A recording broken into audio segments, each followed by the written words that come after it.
The year is 1288. The world bows to the Mongols, the invincible empire that burned cities, erased kingdoms, and ruled from Korea to Europe. Yet in the humid jungles and winding rivers of the east, one tiny kingdom refuses to kneel. As the Mongol fleet of 700 warships cuts through the mist of the Gulf of Tonkin, a silent force waits beneath the tide. Spears of iron sleep under the waves, drums are hushed, every man holds his breath. The empire that conquered the world is about to meet its end not by power, but by patience, cunning, and the will of a nation born from water and fire. This is the story of how Vietnam, a land of fishermen and farmers, defeated 500,000 Mongols and carved its name into the heart of history. Winter, 1287. The steppe breathes frost and iron. Wind combs the plains into silver waves, and the banners of the great Khan bite at the sky like rows of black teeth. Somewhere between Dali's high valleys and the cold arteries of the Red River Delta, a storm is being saddled. Two defeats fester in imperial memory like old scars that refuse to pale. The empire that burned cities from Kiev to Kaifeng now fixes its gaze again upon a narrow crescent of coast and jungle, the maps called Đại Việt. Pride has not forgotten. Pride remembers the taste of ash. In the command pavilion, lamps tremble in their hoops, dripping gold on maps that glint with river lines and estuaries. Togun, prince of the Yuan, wears silence the way other men wear armor. He is not young anymore. The two earlier campaigns have drained color from his face, but not from his ambition. On the parchment, he moves a jade pawn along a braided river. Bạch Đằng then stops, feeling the phantom tug of tides he does not yet understand. Behind him, the canvas wall exhales with each gust like the lung of a sleeping beast. There is a scent to armies before they move. Boiled leather, brushfire smoke, the copper of oiled blades, the sour patience of horses. Through that scent cuts the measured step of Omar the admiral the East will call Omar Ni. He enters with the sea still clinging to him in salt and memory. Of the three, his eyes carry the sharpest edge, honed on wreckage and hunger. Twice he has marched down to kingdoms that refuse to bow. Twice the rivers shifted, the villages emptied, the promises of easy forage turned to miles of nothing and fever. He has rehearsed those failures in sleepless nights, dissected the currents that betrayed him, weighed his rage like an anchor in his hands. This time he swears the water will obey. By the doorframe, a shadow detaches from the tent-seam arug of Yunnan, mountain-bred, shoulders like quarried stone. He speaks rarely and plans as if carving switchbacks into a cliff. His regiments are not the proud thunder of the steppe, but the dry rasp of boots in bamboo, the patience of ambush, the cold arithmetic of rivers crossed under arrows. The Emperor's council has chosen well. If Viet forests swallowed cavalry, then the forests will be eaten from within. 3 roads, Omar says, voice low, the way waves mutter before they break. Sea, mountain, and plain. He places shell, pebble, and iron stud on the map. We will meet at the heart, squeeze until it cannot breathe. Togun nods, but he is listening for something else, the slight tremor in his own chest where failure nests. Logistics will not break us, he answers, as if speaking to that tremor. 700 hulls. Grain by river, Yunnan brings mules and mountain men. Goryeo gives sailors. Formosan gives shipwrights. We devour their empty fields by bringing our own fields. Arug's mouth lifts at one corner. And when their capital empties, we do not chase mirages this time, Omar replies. We set the sea against them. Rivers are ropes if you know where to pull. Outside, snow shakes from the ropes, with a sound like distant applause. Messengers pass, sleeves crusted with frost. Farther out, fires bead the darkness in long chains, a necklace on the empire's throat. Officers from distant provinces crowd around braziers, Tangut scouts, Gursian riders, old Song crossbowmen, hardened by loss and conscription. The Mongol genius is not merely in the bow or the saddle, but in the seam where foreign skills are stitched into a single, ruthless cloth. In this cloth, every thread pulls toward the same knot, a small country of fishermen and rice fields that has twice taught the storm humility. In the harbors to the east, ship skeletons stand like forests bristling from the docks.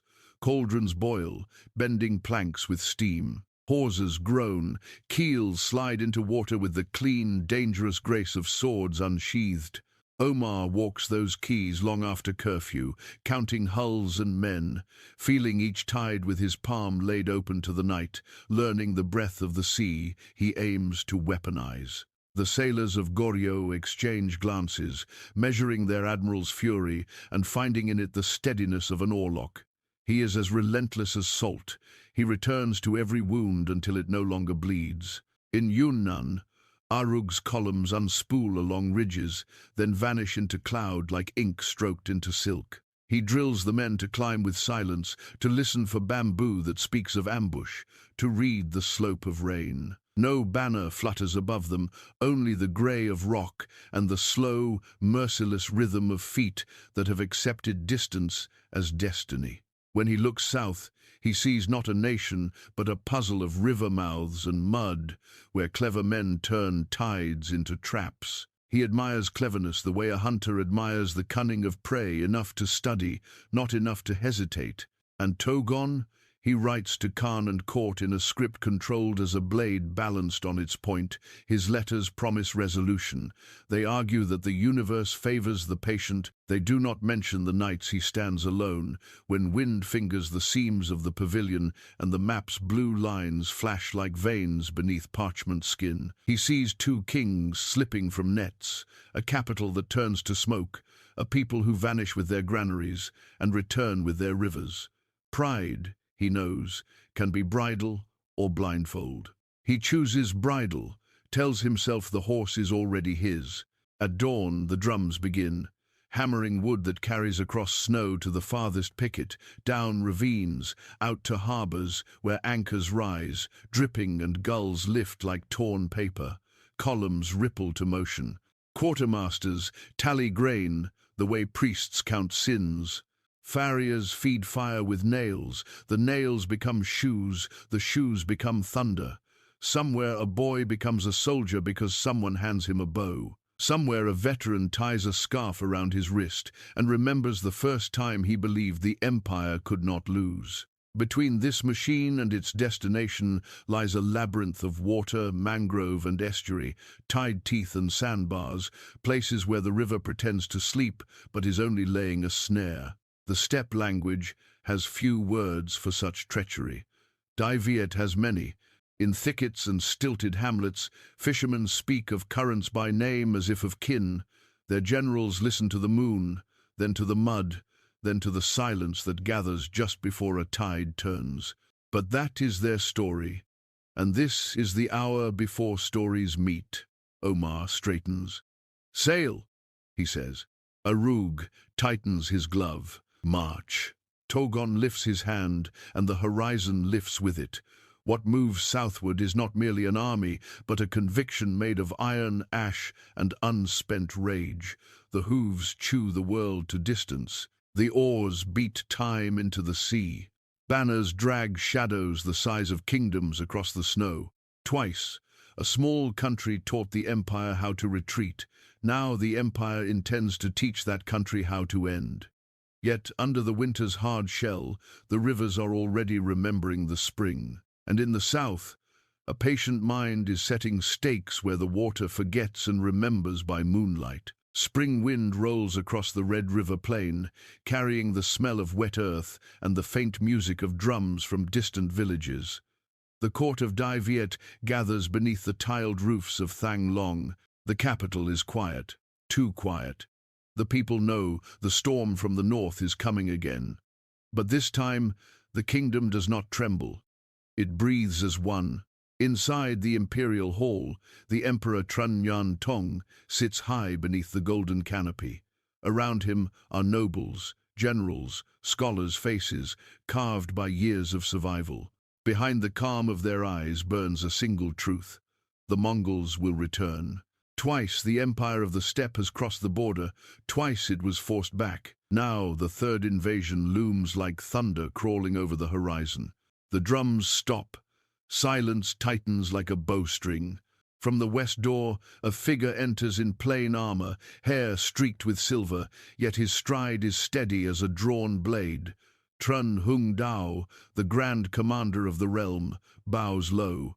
He is not merely a man of war, he is the memory of 2 generations of battles, the mind that turned rivers into weapons and retreat into victory.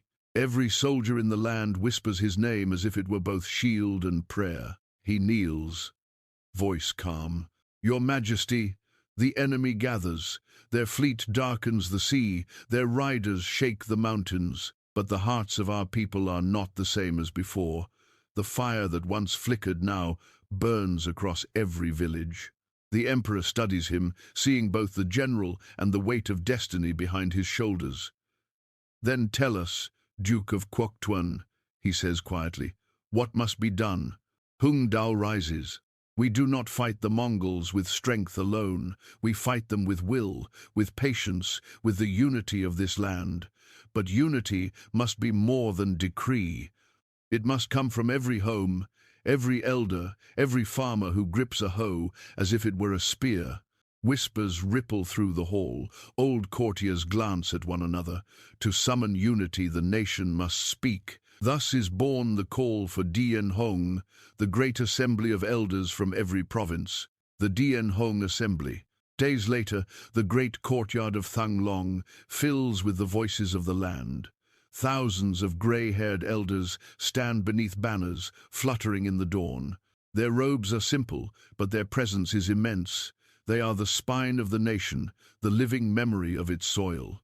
The emperor ascends the platform. The North demands our submission, he declares. They bring gifts of iron and threats of fire. Should we yield or should we fight? For a heartbeat, the air holds still. Then an old man steps forward, his hands trembling yet his voice strong.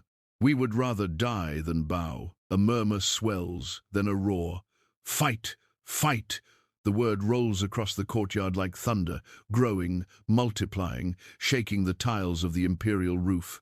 The Dien Hong Council becomes more than a meeting, it becomes a vow carved into the soul of the nation. Trần Hưng Đạo stands at the edge, eyes closed for a moment. He can feel it, the pulse of a country too small to be on any map, yet vast in spirit. A small nation, a great heart. The generals of the rising tide. Among the warriors surrounding him stands Trần Can, young yet weathered by sea storms. Once disgraced for defying royal order, now restored for brilliance unmatched at sea. His mind is quicksilver, reckless, creative, fearless. He commands the tides the way poets command words. Hung Đạo looks at him and sees both a danger and a promise. Then there is Trân Nhật Duat, scholar turned soldier, the prince of the mountains. He wears books and scars with equal ease. Known to speak the tongues of many tribes, he has won alliances not with swords, but with laughter and wine. The Highlanders follow him because he listens. The court distrusts him because he smiles too easily. But Hung Đạo knows such men are rare. When the empire burns, they see paths through smoke. In the evenings, the 3 men stand on the balcony of the palace, watching the river drift beneath the moon. They will come by 3 roads, says Hung Đạo, tracing lines on the railing. By mountain, by sea, by plain. The mountains will be yours, not Duat, the sea Can Du's realm. And the plains I will keep, Can Du grins. If they bring ships, I'll give them waves sharper than swords. Nhật Duat chuckles. And if they bring fire, I'll teach the forests to swallow them whole. Their laughter fades into the night wind, carried across the rooftops of Thang Long. Somewhere below, commoners light candles before small wooden altars, whispering prayers for victory. The smell of rice, smoke and salt fills the air. The kingdom is awake, the heart of a nation. Weeks pass. In villages, men sharpen bamboo into spears. Women weave armor from layers of rattan. Children watch the horizon with silent pride.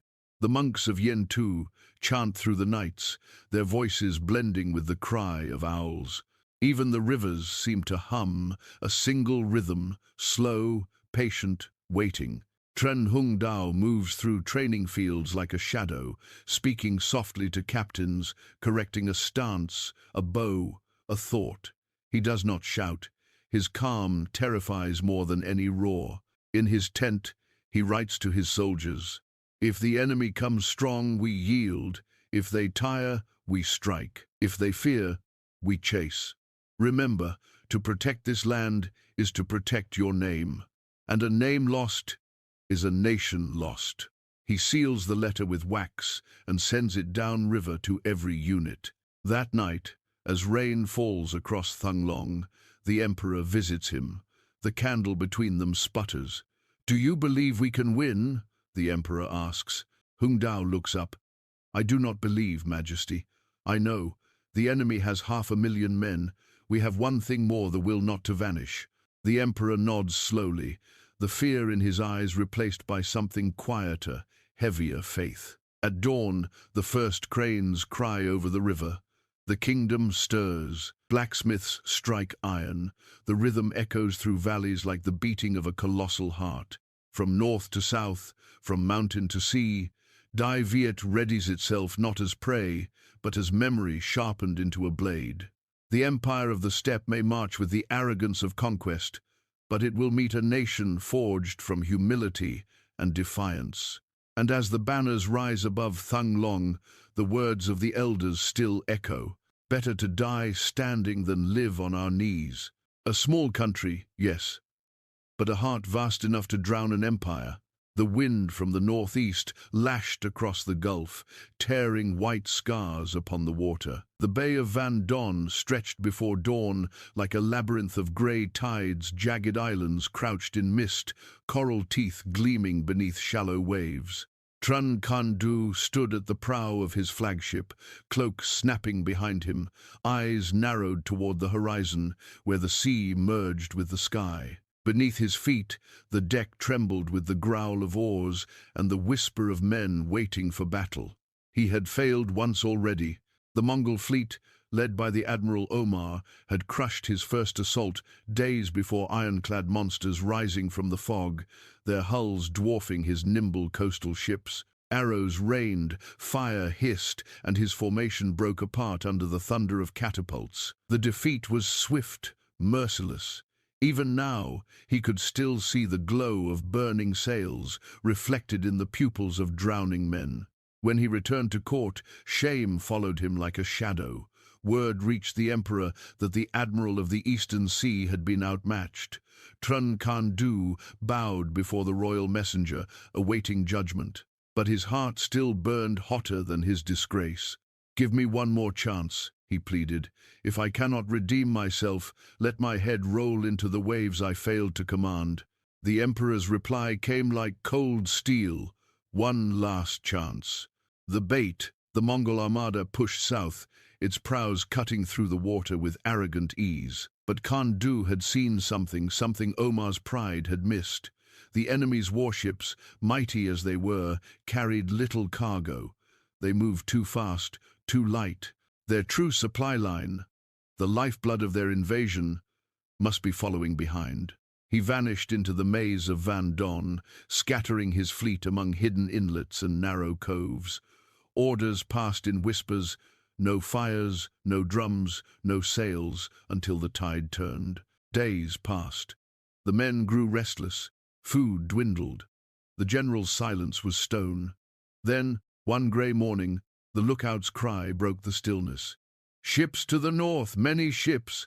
Can Du climbed the mast, wind cutting into his face. On the horizon, a lumbering column of vessels crept forward, fat-bellied transports weighed down with grain, weapons, and reinforcements. On their banners gleamed the sigil of Truong Van Ho, the Mongol quartermaster.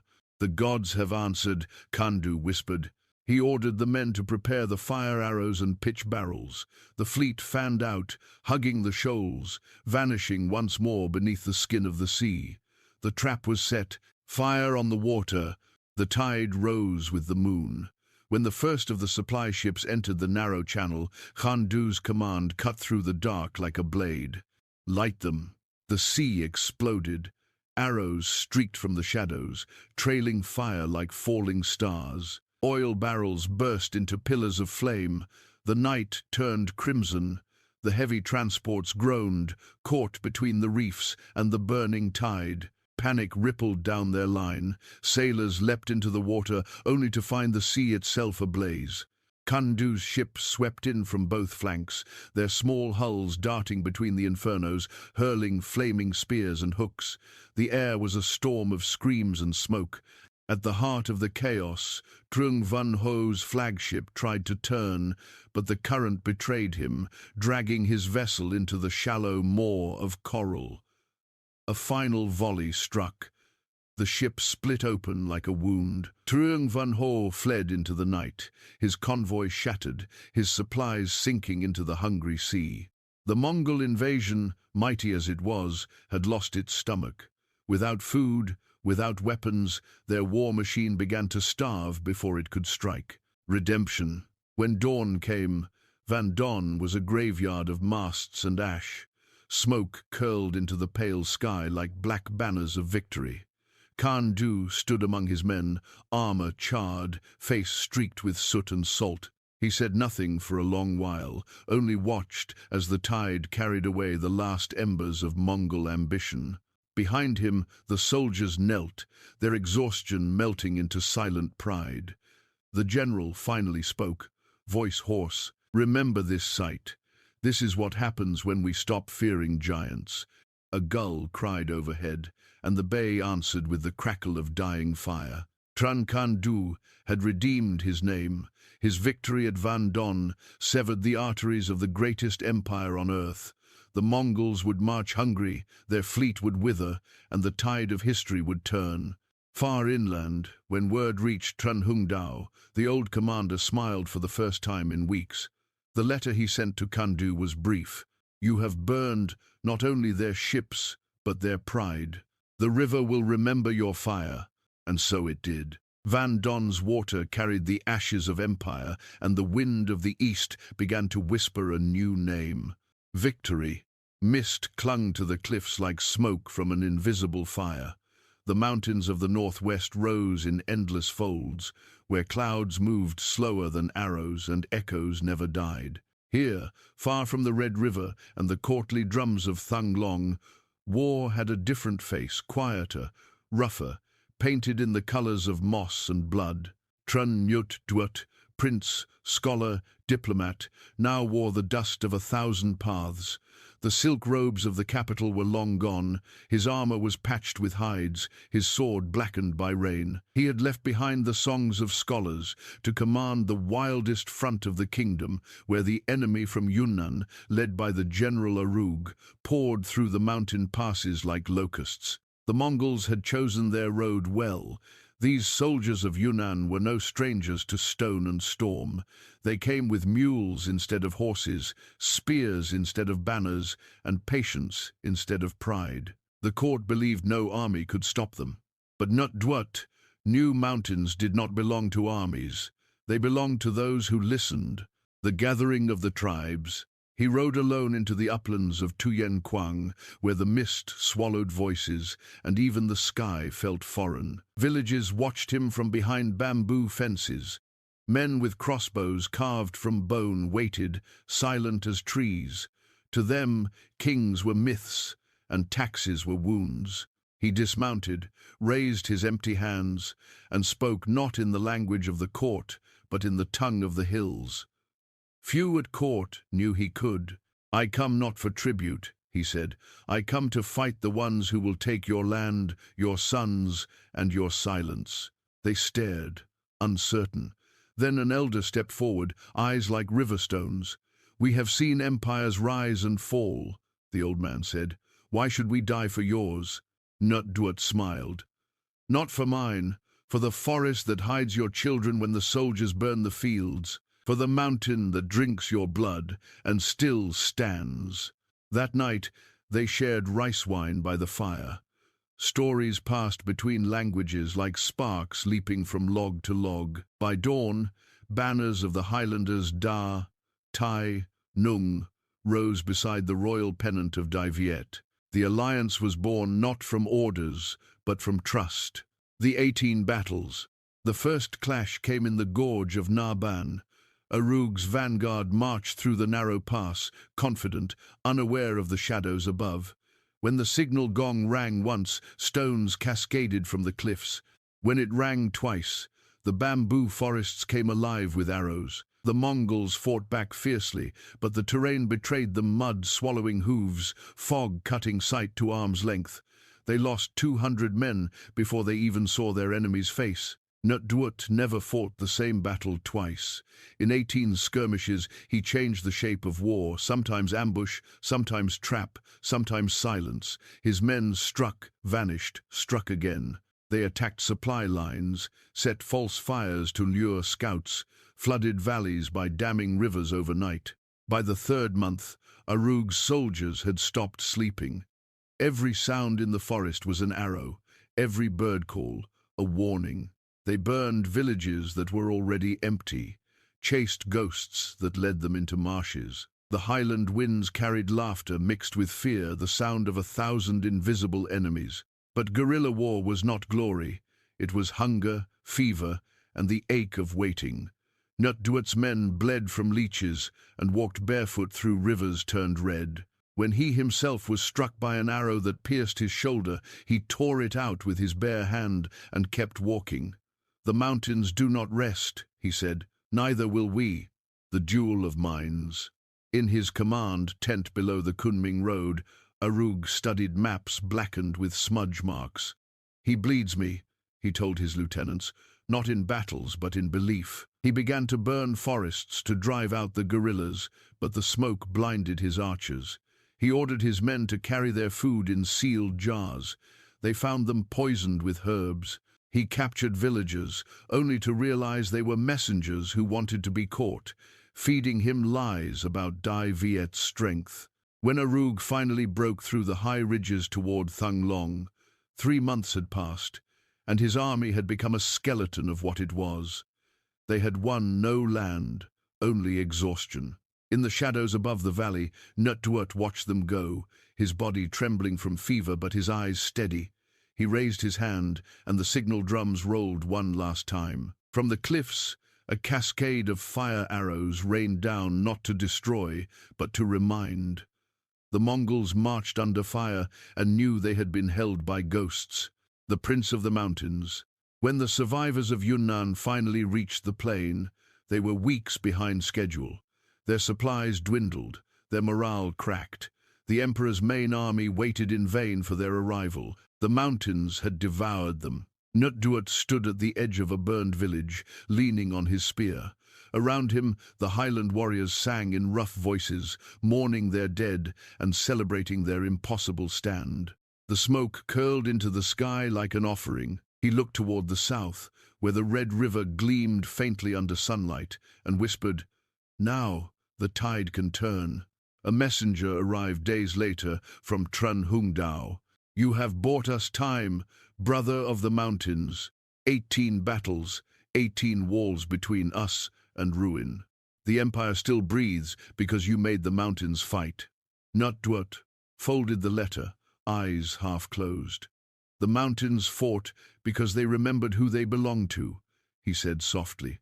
The mist thickened again, swallowing the peaks. From afar, the wind carried the echo of drums, not of conquest, but of endurance.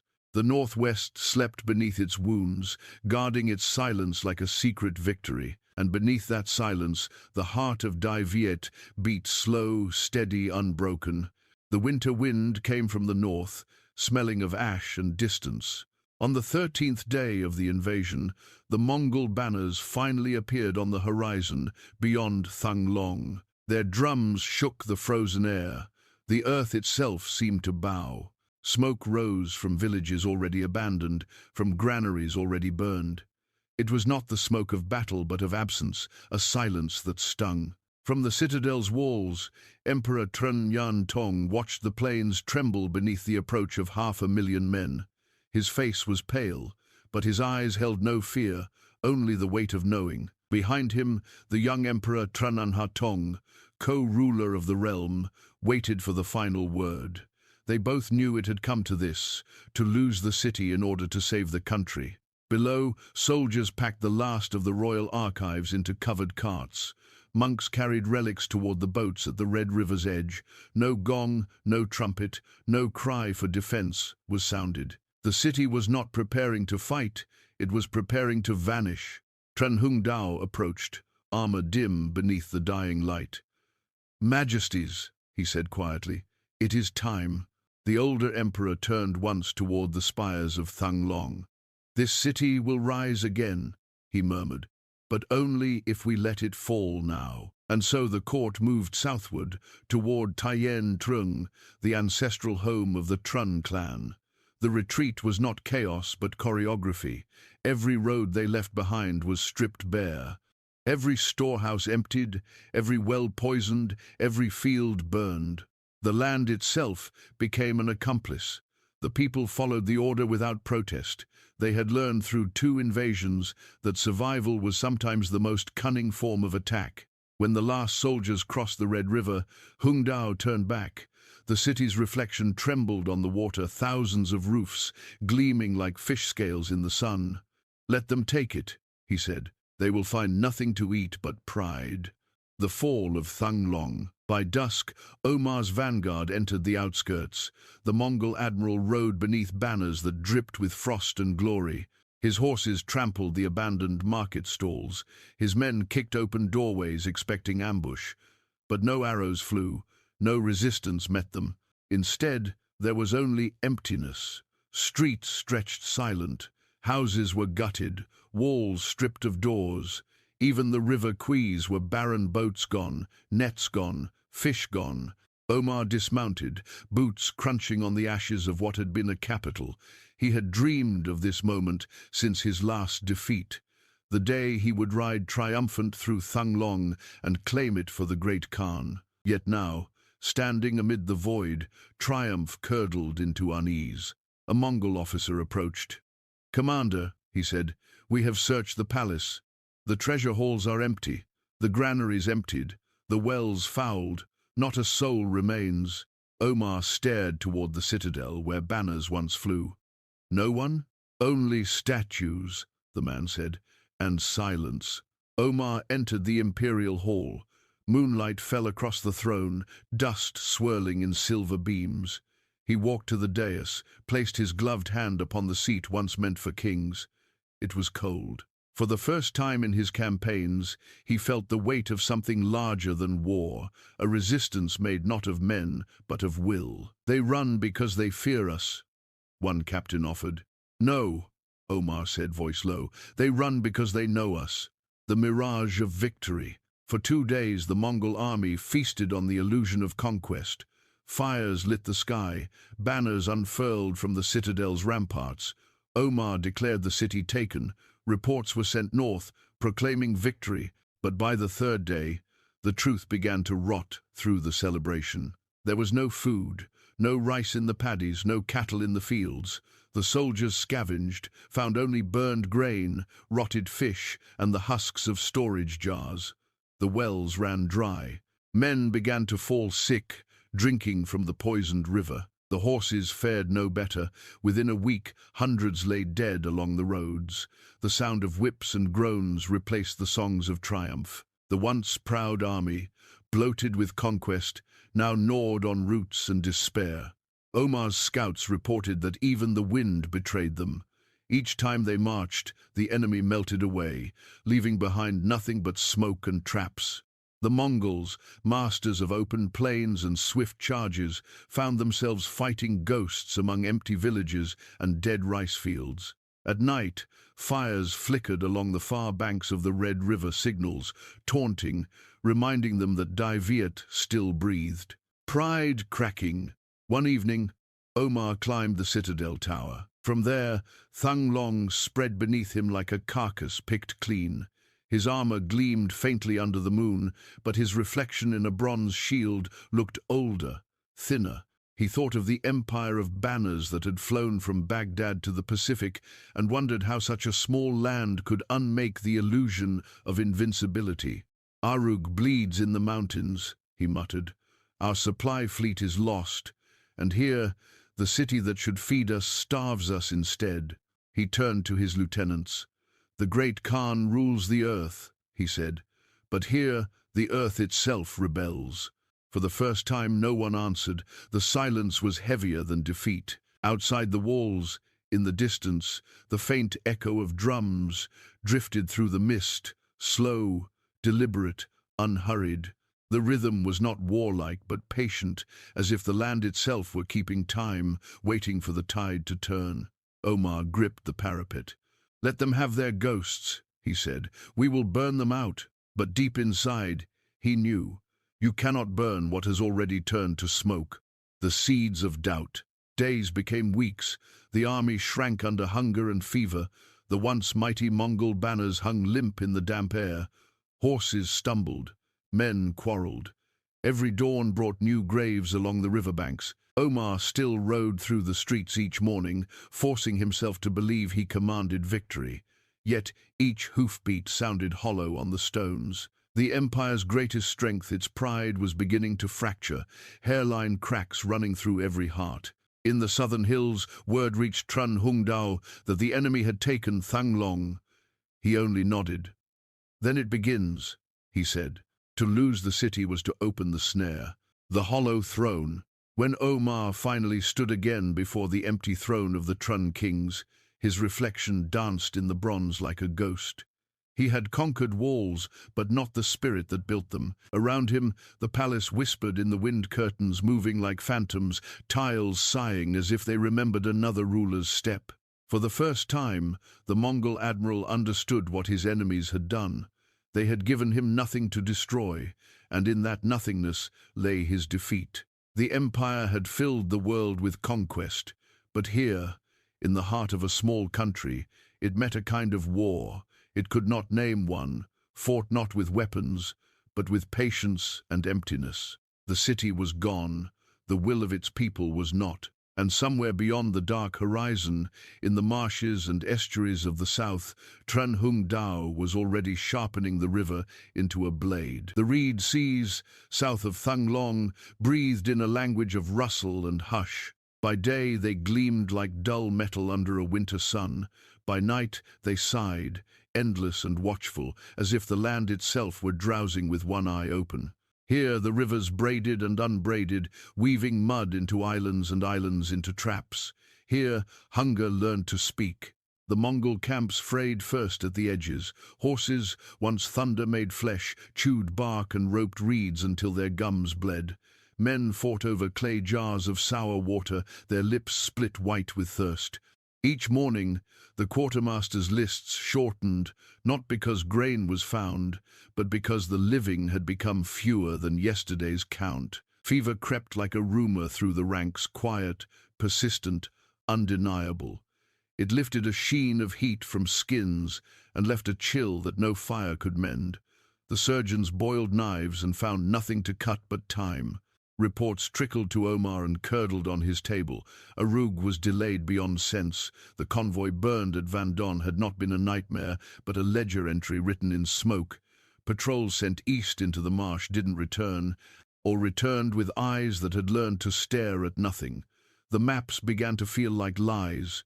You could draw a river, yes, but not the way it chose to hide its teeth. At dusk, fog rose in pale skins from the channels, wrapping tents with a damp that fed the fevers. Armor bloomed with rust, bowstrings slackened. The smell of a great army softened from leather and oil into wet straw and sickness. Pride held a final line, but even pride needs bread. In a reed grove notched with fox dens, a spear of light moved, a lantern cupped in a soldier's shaking hand. He wasn't looking for enemy, only for something to eat. He found instead a bamboo stake bound with a rattan twist and a tag of wood carved with 3 strokes, some Highland ward against trespass, or a joke, then a hiss of arrow, then nothing but reeds closing around a new silence. The arrow had not been meant for him. It had been meant for hunger, and it rarely missed. South of the emptied capital, beneath a canopy of cloud like tarnished silver, Trần Hưng Đạo stood on the prow of a river barge that felt more idea than wood, so shallow, so silent, it seemed to float on page and not water. The generals gathered around him in a crescent, Trần Can Do, sun-browned and salt-scored, Trần Nhut Duot, lean as a bow, fever scars whitening his knuckles. Captains, with reeds in their hair from the morning's crawl. Behind them, oars dipped and rose in one breath. "The reed forests have chosen a side," Hưng Đạo said, voice low enough that the river had to lean in. "So have the tides. We will not insult their favor with haste." He pointed along the water where poles marked channels only fishermen could read. "We strike in threads, not cloth, small boats and smaller bands, pinpricks everywhere at once, and nowhere they can grasp." A courier arrived, mud to his ribs, and knelt. "Majesty, we've cut the ford at Dong Bo. Their wagons drown on the flat. We lost none." "Good," Hưng Đạo replied. "Tonight we cut their sleep." The orders spread as if poured into the reeds. Drums were forbidden, gongs slept. Signals lived in the twitch of a flag, the throw of a heron bone, the timing of a cough. Fishermen tied blades to poles and called them pikes. Monks smeared grease on bow staves and called it mercy. Blacksmiths burned the midnight pots, their hammers ticking like a giant heart hidden under the land. The first night raid came with the tide. A borrowed moon lifted slow as a shield over the marsh. From 3 narrow channels, 6 skiffs drifted like cut shadows, each with 10 men crouched into the shape of patience. At the edge of the Mongol palisade, someone coughed once, twice the agreed-upon truth that fear exists and is shared. Then the reeds spat arrows, pitch flasks kissed fire and became stars. Sparks hopped artillery wagons, tasted oiled rope, and multiplied. The camp woke wrong, like a man dragged from a dream where he understood his life. The alarm horn blared toward directions that had changed in the night. Men ran into mud that pretended to be floor and turned to hands. The skiffs never landed. Hooks bit, ropes sang, knives answered, and then the tide drew the raiders backward as if on a string. When Mongol cavalry galloped to answer, their horses' hooves struck boards that weren't there. A rider rolled, and the marsh accepted the gift without splashing. By dawn the camp stood, but thinner. Wagons smoldered. The latrine trench had become a creek of fire. The surgeon drank to steady his sutures and found the bottle empty. An officer stared at the horizon and discovered it stared back. On the second night, the raiders returned from a different wind. On the third, they visited a sister camp and left no footprint anyone could swear on. On the fourth, they stayed away and let the absence do its work. Soldiers barely slept for fear that rest had become a trap. Some began to tie bells to their feet so dreams wouldn't carry them too far. The bells rang to no rhythm, which proved nothing but also everything. In council, Omar held the line with will alone. He ordered stockades boosted, patrols doubled, horses fed first. He punished theft of rations with the severity he could afford. Yet his voice had gained an echo, the kind that tells a man he is speaking past walls. Pride is iron until it learns about water. Then it rusts in patches you can't polish out.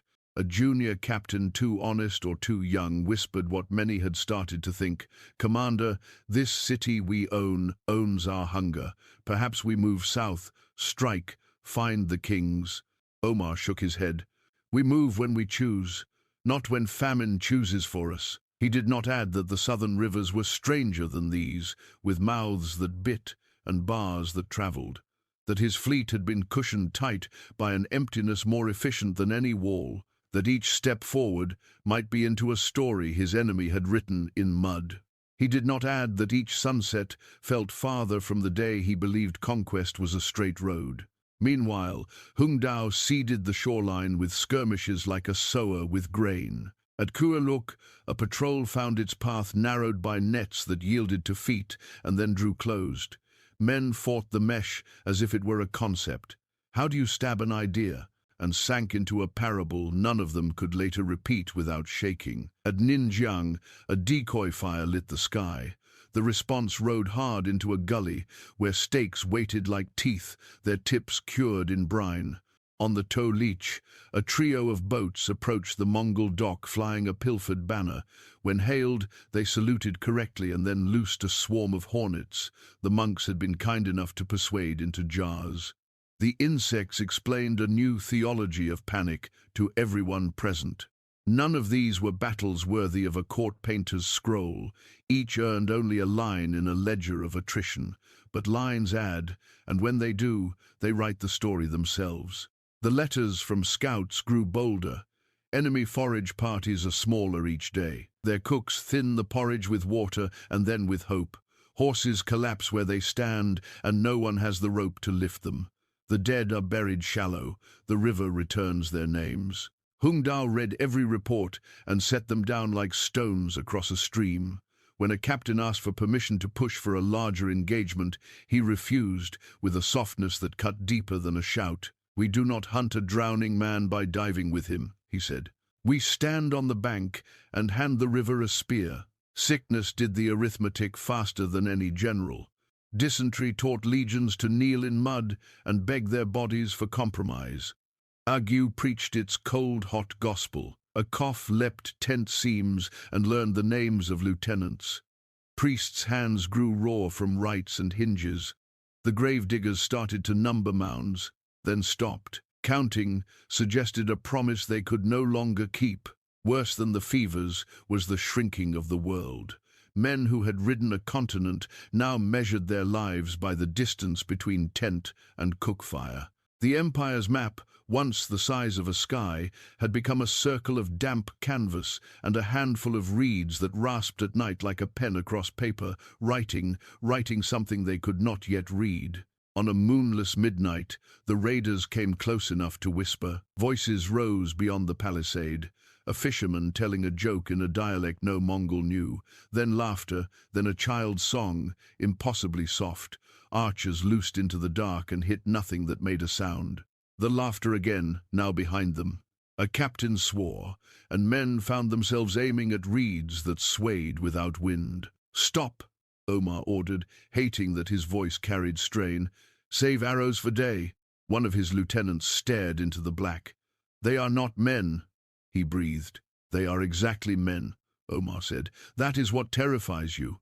But he had to hold his own breath to keep from listening for the child's song a third time. Dawn, the color of unpolished bone, bled across the marsh. A rider arrived from the northern pickets, horse half-ribs, eyes rolled white.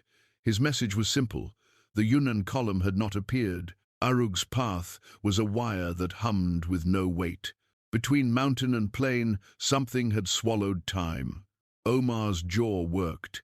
He dismissed the rider and stood alone, hands on the parapet that had begun to remember his grip. He could smell rot in the slow water below, could hear the slight ticks of his army wearing down the Koff's recital, the harness squeak, the whetstone's tired circle. Victory was still a noun in his mouth, but it had acquired too many adjectives. He closed his eyes and saw, for an instant, a river he did not know, set with stakes cut to a cunning angle, waiting for a tide scheduled by a patient moon. He opened them before the vision could ripen. "Form foraging columns," he said. "Send the fleet farther downriver. We will find bread or take it." The orders moved. So did the traps. On the low reach near Van Kiep, a Mongol column marching to a rumored cache of rice found instead a field where the ground shivered. They had entered a mat of cut reeds laid over a sump. The front ranks sank to the knees. The rear shoved without understanding. The center tried to turn and tore itself. From the field's edges, conch horns moaned a sound that arrived not in ears but in rib cages. Arrows fell. The column learned new geometry. At a ferry to the east, the fleet tested a channel with sounding poles that returned honest depth. Anchors fell, lines took strain, and then a raft of floodwood, lashed far upstream and released with a prayer, came down in a pack, riding the tide like wolves. It tore masts and reasoning in equal measure. Men swore oaths to saints they did not own. The raids became watermarks on a drowning calendar. Each mark rose higher than the last. At last, Hung Dao called a halt, not to the cutting, but to the doubt. On a spit of mud where 3 creeks knotted, he met his captains in a ring broken only by a fire no one would admit they needed. He let silence sit while the men measured their breaths against it. Now, he said, we begin to give them battles they can see. Tran Khandu's eyes lit like a harbor at night. At sea? In all places, Hung Dao answered, small fists first, then the hand. Let them think the river itself has decided to stand up. He pointed north. Their pride cracked in Thung Long. Hunger widened the crack. We will drive the wedge. He did not speak the name Bạch Đằng. He did not need to. The water in every man's mouth tasted suddenly of iron and history. As the council broke, the general stood a moment longer, with the reeds whispering his hem. He looked east, where the tide wore a thin silver on its lip, and west, where the mists had begun to lift from the fields. Then he turned south, toward the place where a river would soon recall the shape of a legend it had learned once before. Behind him, the reed forests breathed out. Ahead, hunger sharpened into strategy. Between them, the empire that had not learned to starve would learn to retreat, and then, if the gods were steady and the moon obedient, to drown. The river lay wide and patient, beneath the veil of early spring mist. At dawn, the Bạch Đằng did not seem a battlefield, but a breathing creature, its surface smooth as jade, its depths whispering secrets of tides and memory. From the mountains in the west it wound toward the sea, carrying silt the color of old bronze. To most, it was a river like any other. To Trần Hưng Đạo, it was a blade waiting to be drawn. He had chosen this place not for beauty, though it had plenty, but for its temperament. The Bạch Đằng did not rush, it listened. Twice in history it had turned invasion into ruin, once for Ngo Quyền against the southern Han, and now it would rise again. The general stood on a small rise above the water, cloak lifting in the wind, eyes following the lazy pulse of the tide.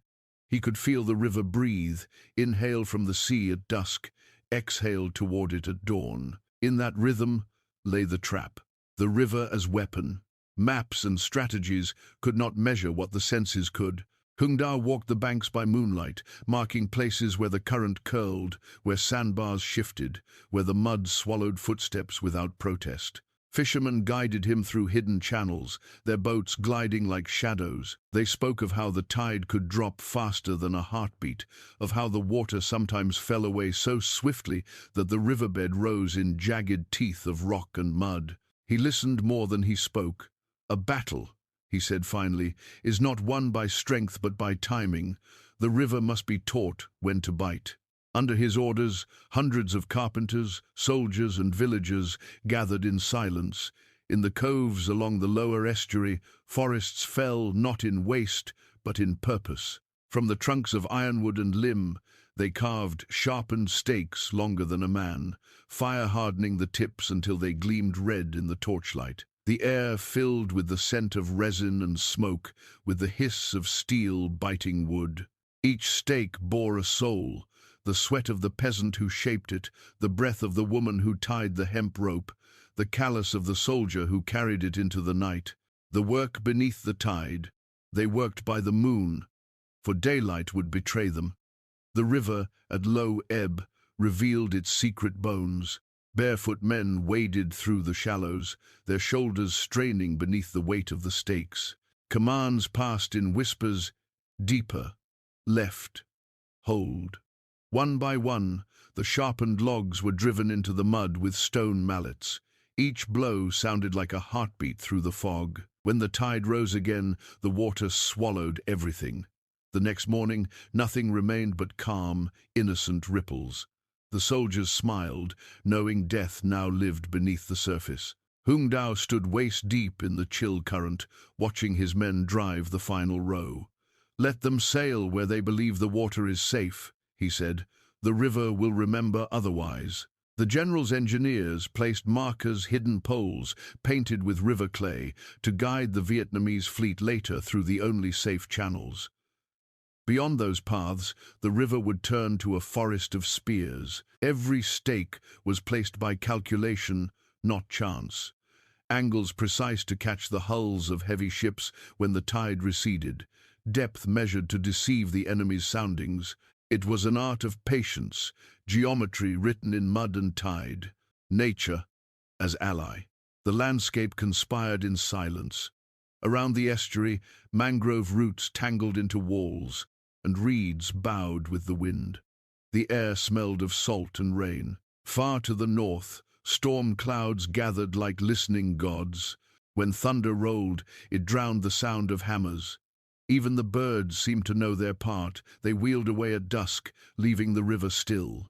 Villagers vanished from the banks, their huts empty, their nets hung dry. Only smoke from cooking fires far inland hinted at life. The emptiness was deliberate, the same illusion that had fooled Omar in Thang Long. The general had turned absence into a weapon before. Now he would make it divine. He knelt at the water's edge and touched the surface with his palm. "This river fed us," he murmured. "Now it will defend us. Every current is a sword, every tide an ally. When they come, let the sea close its mouth."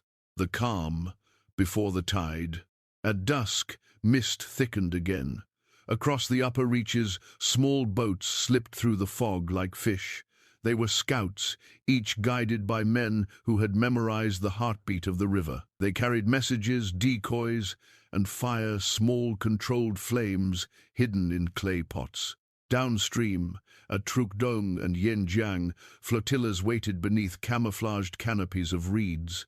The soldiers, lean from months of hunger and marches, sat silent. They chewed dry rice and listened to the wind. None spoke of fear. They had seen what patience could do. In his command boat, Hung Dao studied the tide charts drawn by monks and fishermen. The calculations were precise. The Mongol fleet would enter the estuary on the rising tide, their heavy hulls buoyed high. Then, when the current turned, the sea would withdraw, stranding them upon the hidden stakes. That was the hour he would strike. He closed his eyes. The world narrowed to the sound of breathing water and the distant croak of herons. The waiting. Days passed like slow prayers. The river rose and fell. The general did not leave his post. He walked the banks at dawn, tracing the outlines of the trap beneath the mist. To his men, he seemed less a commander than a shadow the river itself had shaped. At night, he dreamed of the tide turning red. He saw ships impaled, masts breaking, men crying out to gods who could not hear them over the roar of the current. Yet when he woke, his voice was calm. "Do not think of victory," he told his officers. "Think of timing. The tide, not the sword, will decide." And so they waited, an army of silence beside a river that pretended to sleep. Above them, the stars drifted slowly toward the sea, as if marking the path the enemy would take. Far away, Omar's fleet gathered its sails, eager for a victory that smelled of salt and arrogance. And beneath those still waters, sharpened wood waited like fangs. The Bạch Đằng no longer looked like a river. It looked like destiny. Morning came to the Bạch Đằng like a held breath. The mist was so thick that sky and river were the same pale color, silver upon silver, a mirror waiting for a crack. From the mouth of the estuary, the first of the Mongol warships, appeared massive hulls armored in iron, sails swollen with the pride of empire. Their oars cut the surface in perfect rhythm, each stroke a heartbeat of arrogance. Omar rode at the prow of his flagship, cloak snapping in the wind. He saw nothing but water and silence. The empty banks unnerved him, but he told himself it was victory, the same illusion that had deceived him in Thang Long. The scouts had reported only scattered resistance. He believed the Vietnamese fleet had fled inland, too fearful to face his sea-born might. "Push forward," he commanded. "We will chase them up the river and crush them against the hills." And the fleet obeyed, 700 ships, 3,000 oars, the roar of wood and metal filling the mist like thunder rolling underwater. The bait. Ahead of them, faint as ghosts, appeared a handful of smaller vessels, flying the Tran banner. They darted in and out of the fog, firing a few arrows before retreating. To Omar it was confirmation, a rout. He ordered pursuit. The heavy Mongol ships surged forward, ploughing through the narrow channels. Behind the lead boats, Trần Hưng Đạo fleet retreated with deliberate slowness. The admiral stood at the stern, eyes fixed on the tide markers buried beneath the reeds. His voice carried quietly across the ranks. "Hold them steady. The sea is turning." The current shifted almost imperceptibly at first.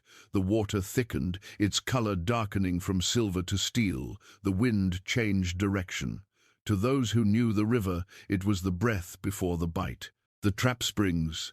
By midday, the Mongol vanguard had entered the heart of the estuary, where the river narrowed and twisted. The tide that had carried them forward now began to sink, inch by inch, pulling their hulls downward. The sailors felt it first, the uneasy scrape of wood against something hidden. Then came the groan of timbers bending under pressure. "What is that sound?" an officer called. "Rocks," another shouted. But when they looked over the sides, the water churned red. Not rocks, stakes, thousands of sharpened wooden spears, rising from the depths like the teeth of a dragon. Before orders could be given, a ship ahead shuddered violently. Its bottom split open, water rushing in with a roar. The crew screamed as the deck tilted, throwing men into the boiling current. Another hull struck, then another. The Mongol line tangled, oars snapping, anchors dragging. And then, through the mist, the drums began. The river erupts. From both banks, the Tran fleet burst from concealment, hundreds of light, maneuverable boats gliding over the shallows the enemy could not reach. Arrows darkened the sky, firepots sailed through the air, trailing sparks. When they struck the trapped ships, the pitch ignited instantly, turning masts into torches. The water that had been silver now burned gold and black. The smoke rose in twisting columns, hiding heaven itself. "Forward!"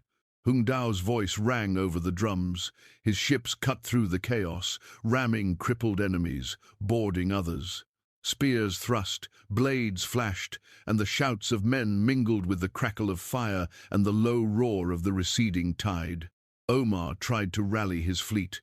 "Break formation, pull to deep water," he bellowed. But the river was no longer his to command. The tide had abandoned him. Every current now dragged his ships toward the deadly forest beneath. The heavier vessels struck and sank, impaled upon the hidden stakes. His officers fought to free them, hacking at the poles, but for every stake cut, two more rose as the tide fell. The river itself had turned into an iron net, invisible and inescapable. The fall of the fleet. By afternoon, the battlefield was an inferno. Flames reflected off the smoke until even the sky seemed to burn. Mongol soldiers, their armor glowing from heat, leapt into the water only to be dragged under by the current. Horses screamed from the decks before vanishing into fire. Hung Dao moved among his men like a spirit of the tide, calm amid chaos.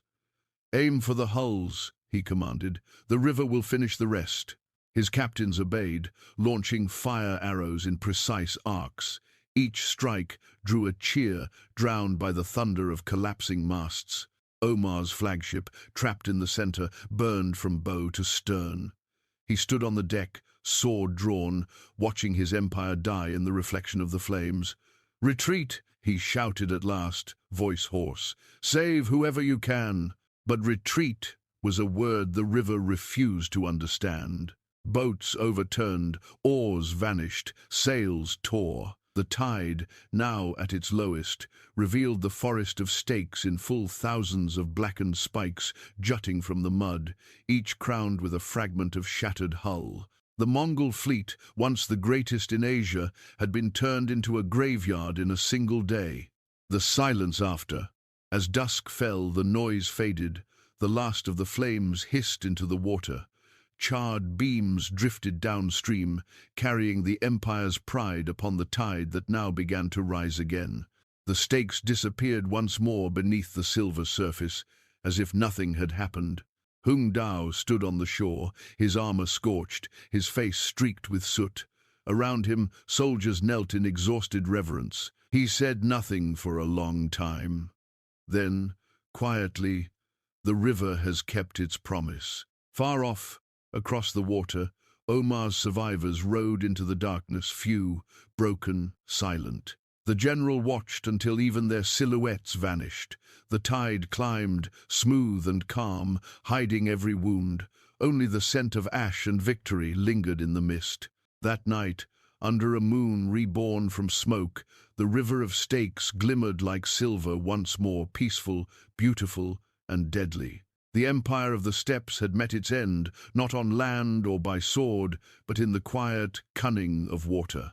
By morning, the river wore only smoke and silence. The Bạch Đằng had swallowed a fleet and given back wreckage, scorched beams, shattered masts, shields charred into the shape of black moons, drifts of ash collected in the reeds like grey snow. Between the stakes now hidden by a rising tide, bodies turned slowly, claimed by the water that had judged them. Word ran before the wind.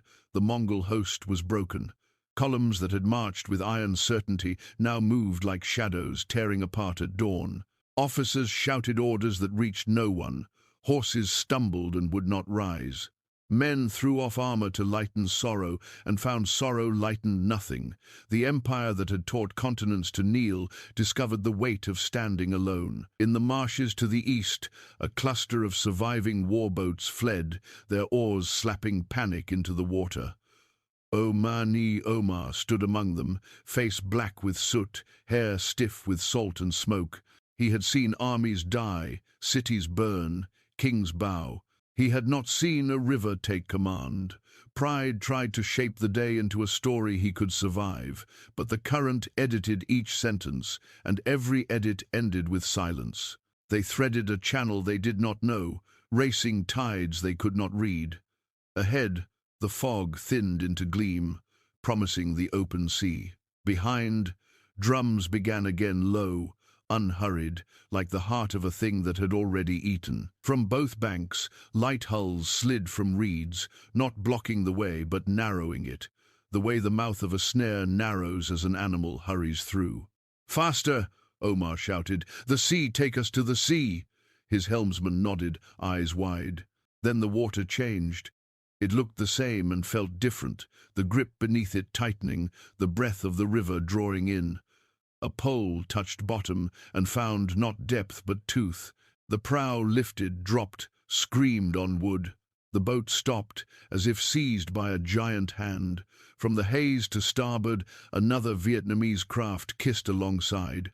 Ropes flew, hooks bit. The first man across wore no crest, only river mud, and a look that said he had come a long way to meet this moment. Steel rang.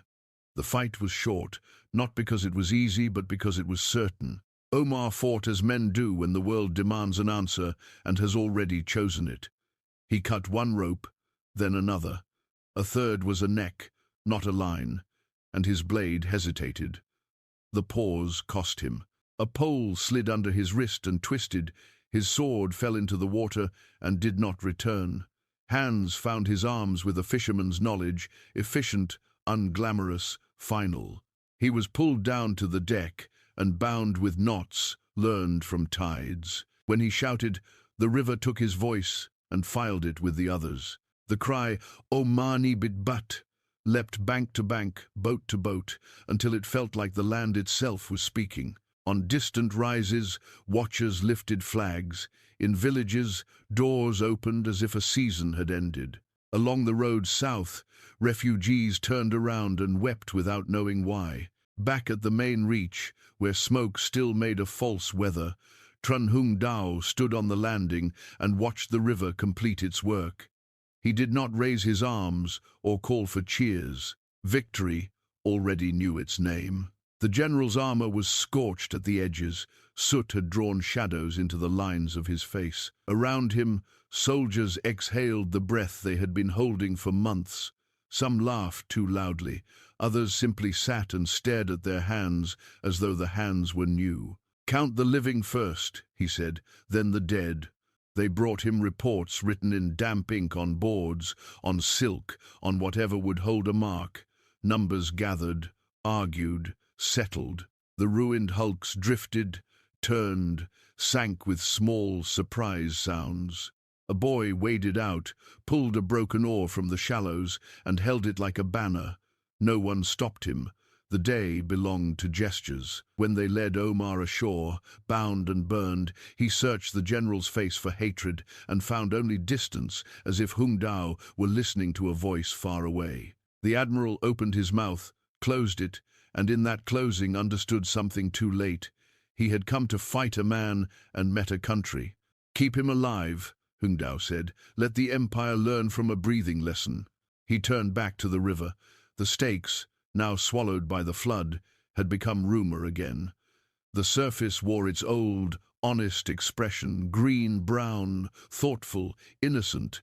Only the smell of pitch and the drifting flecks of black told another story. As the sun tilted west, a breeze came upriver, carrying scents from inland, cooked rice, wet earth, the faint sweetness of crushed grass. Villagers approached with baskets and blankets, with bamboo stretchers for men who would not rise quickly, and incense for those who would not rise at all.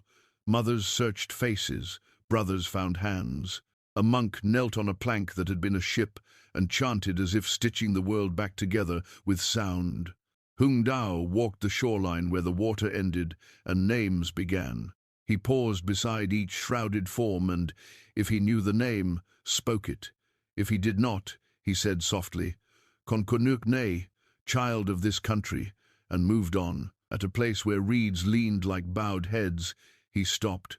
There, a captain he had trained at Jiangvon lay with one palm still open, as if offering the river back to itself. "Forgive me," the general said, not because he believed he had erred, but because victory asks a toll that cannot be paid in reports. The wind lifted his cloak. The tide touched his boots, then withdrew. Night rose from the water like steam. Fires stitched points of gold along the bank. From camp to camp, the Kuk Kai Huan, the song of return, began, first as a low hum, then as a weaving of voices. Fishermen's rough baritone, monks' clear thread, the high, uncertain note of boys who had become men today and weren't ready to admit it. The melody carried no triumph that sneered. It carried gratitude edged with grief. In the pauses between verses, the river answered soft lap against mud, stake tops ticking beneath, a language older than borders. Hung Dao listened, eyes on the black path where the tide slid under starlight. He thought of Ngo Quyen and the first forest of spears, of emperors who had fled not from fear but for the chance to fight, of elders at Dian Hong who had loaned their years to this hour. He thought of the nameless 1,000 little decisions that had become a fate. A young officer approached, saluted, hesitated. "My lord, what shall we write to the court?" "Write that the river kept its word," the general said. "Write that the people kept theirs." "And you, my lord?" Hung Dao shook his head. "I am the hand that held the blade. The blade was the country." The officer bowed and left. The song swelled, then thinned, then found itself again. Somewhere a drum touched the night, not a call to arms now, but a heartbeat, unhurried, remembering. When the moon finally cleared the smoke, the water turned to hammered silver. Lanterns floated downstream in single file, each bearing a name murmured into its flame. They drifted past the place where armor and wood slept together, past the bend where Omar had learned humility, past the last visible stake tip, into dark water that made no promises and therefore could keep them all. Tran Hung Dao remained until the last lantern became only the idea of light. Then he bowed to the river as one bows to an elder, and to the silence as one bows to a teacher. Behind him, men laid their heads on folded cloaks and slept. Ahead of him, a nation exhaled. The war was not a song that ended. It was a song that returned again and again to the same true note. Tonight, the note was victory. Tomorrow, it would be work, rebuilding, remembrance. But for this hour, On this bank, beneath this moon, the general let the night sing through him and allowed himself to believe that the world could be made whole by courage, patience, and water. Spring returned quietly to the north. The smell of new rice drifted across the delta where fire had once reigned. The Bạch Đằng was clear again, its waters calm, hiding its sharpened memory beneath the surface. Villages rebuilt their walls. Children ran along paths where the shadows of soldiers had lain. The war was over, but the land still listened, as if the earth itself wanted to be sure it was true. From Thăng Long to the mountains of Yen Tu, bells rang. Each peal was both mourning and rebirth. The empire of the steppes had vanished beyond the horizon, its remnants crawling home through fever and humiliation. The world watched and did not understand. How could a small kingdom of rice fields and fishermen have undone the greatest army the earth had known? To the Vietnamese, it was not a miracle. It was memory. The nation reborn. When the court returned to Thăng Long, grass already grew through the cracks of the ruined walls. The capital smelled of wet earth and incense. In the palace square, soldiers who had once hidden in reeds now stood in clean armor. The banners of the Tran dynasty lifted in the wind again, not with arrogance, but with gratitude. Emperor Trần Nhân Tông stepped from his horse and placed a hand on the city gate. "We lost this place once," he said softly, "so that it could live forever." Beside him, Trần Hưng Đạo bowed his head. He wore no crown, no jewel, only the plain black armor that had carried him through the river of fire. Around them, the people knelt, not in ceremony but in love. From the crowds rose a chant that would echo through centuries. The country may be small, but its heart is vast. Messengers carried word across the seas. In Goryeo, in China, in the markets of the Silk Road, travelers spoke of the impossible battle of ships impaled by invisible stakes, of a river that had devoured an empire. Some called it sorcery, others called it genius. Historians in foreign courts dipped their brushes and hesitated, unable to decide whether the victory belonged to strategy or to the gods. The general's reflection. That night, when the ceremonies ended and the fires died down, Hưng Đạo walked alone to the bank of the Red River. The moon hung low, round and indifferent. He looked into the dark water and saw not his reflection, but the faces of those who would never return, young men from villages whose names the chronicles would forget, sailors who had rowed into flame, brothers who had turned mud into history. He knelt, scooped a handful of water, and let it fall through his fingers. "We won," he whispered, "and yet the river keeps their names better than I ever could." Behind him, the city murmured with rebuilding, the clack of tiles, the call of hammers, the laughter of people learning to live again. Life was louder than victory. He thought of what he had learned in war, that courage without compassion is cruelty, that strength without patience is blindness. "The sword," he murmured, "is only wise when it knows when to sleep." His aides found him hours later, still watching the current. "My lord," one said, "the emperor asks for you." "Tell his majesty," Hưng Đạo replied, "that the river has already given its counsel. Peace is harder than war, but it is worth fighting for." The world in awe. Months passed, and the Mongol Empire, still reeling from its defeat, turned its eyes elsewhere. Kublai Khan sat in his palace in Dadu, listening to the reports that grew stranger with every retelling. His fleet burned, his generals lost, his banners sunk beneath foreign waters. The emperor of half the world said nothing. Only his silence reached Đại Việt, heavier than any threat. To the south, kingdoms bowed their heads differently now, not in submission, but in respect. The name Đại Việt traveled farther than its armies ever could. It became a whisper in the language of soldiers, a proverb among kings. "Do not fight the people who fight with water." The legacy of spirit. Years later, when Trần Hưng Đạo retired to his home in Van Kiep, the war had already become legend. The young came to him with questions about tactics, about destiny. He would smile and point toward the horizon. "The secret," he said, "is not in weapons, it is in hearts that do not yield." He wrote his final thoughts in a letter that would outlive him, words that every child of the land would one day know. If the enemy comes strong, we yield. If they tire, we strike. When they fear, we chase. Unity is our shield, patience our sword. In his last spring, he returned once more to the Bạch Đằng. The river was peaceful, the reeds tall. He touched the water with a hand, now thin with age. "You and I," he said softly, "we have both killed too much. May we both learn gentleness." The tide rose, covering the scars beneath. The eternal spirit. Centuries would pass, dynasties would rise and fall.